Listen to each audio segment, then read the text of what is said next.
Əmək pensiyaları haqqında qanuna edilən yeni dəyişikliklərə əsasən güzəştli şərtlərlə pensiyaya çıxan bir sıra vətəndaşın, o cümlədən çoxuşaqlı anaların güzəşt müddətində pensiyaları dövlət büdcəsindən ödəniləcək. Dünən bu dəyişikliklər Milli Məclisin Əmək və Sosial Siyasət Komitəsində ikinci oxunuşda qəbul olunaraq plenar iclasa tövsiyə edildi. Müsavat.com xəbər verir ki, bu sözləri iqtisadçı millət vəkili Vüqar Bayramov deyib. Onun sözlərinə görə qanunvericiliyə əsasən əmək pensiyası almaq hüququ olmayan vətəndaşlar da güzəştli şərtlərlə daha tez müavinət almaq imkanına malik olurlar. Belə ki, qanunvericiliyə əsasən əmək pensiyası almaq üçün ya minimum pensiya kapitalını toplamaq və ya 25 il iş təcrübəsi tələb olunur. Hazırda Azərbaycanda pensiya amnistiyası tətbiq olunduğu üçün 2018-ci il iyulun 1-nədək hesabatında hətta 1 manat yığımı olanlar da pensiya almaq hüququna malikdirlər. Amma bu şərtlər heç biri olmadığı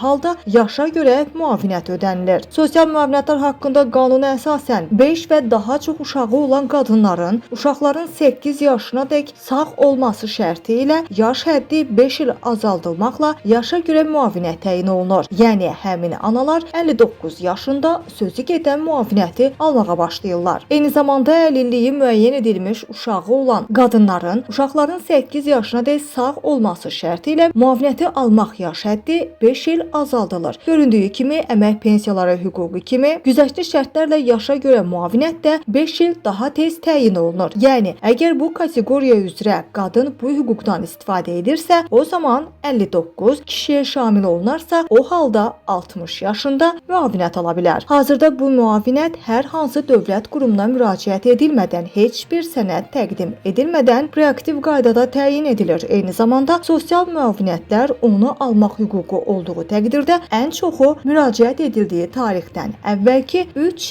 il üçün ödənilir.